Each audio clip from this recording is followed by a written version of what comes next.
నమస్తే బా. నమస్తే నమస్తే. ఇప్పుడే నా వచ్చుడు కూసో. ఏమైందిరా పరిశాన్ నువ్వు? చెప్పురా ఏమైందిరా? అక్క అమ్మ పానం బాగాలేదు. అమ్మ కళ్ళల్లో నువ్వే తిరుగుతున్నావు అంట. అమ్మని చూసేస్తున్నాడు. దవాఖానకు చూపించి కూడా ఒక పైసా కూడా లేదు నా దగ్గర. దానికి నువ్వెందుకు టెన్షన్ పడుతున్నావురా? ఇప్పుడే నీకు ఫోన్పే చేస్తే 5,000 మీ అక్కను దొరకపోయి చూపించి దవాఖానకు. ఒకవేళ తక్కువ కాకుంటే వీడికి తీసుకొని రండి, నేను చూపిస్తా.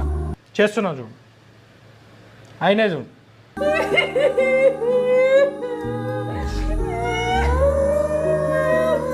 బావా ఫస్ట్ మీ అమ్మ దగ్గరకు పోదాము. మీ అమ్మని చూసినాక మా అమ్మ దగ్గరకు పోతా. 10 నిమిషాల ముందు. సరే. ఏమే మా అమ్మకు పానం బాగాలేదంట, నేను పోయి చూసి వస్తా. ఏమది నీ అమ్మ దగ్గరకు పోతావు? పిల్లల స్కూల్ ఏం కావాలి, నీ డ్యూటీ ఏం కావాలి? పోయిట్లేదు ఏం లేదు.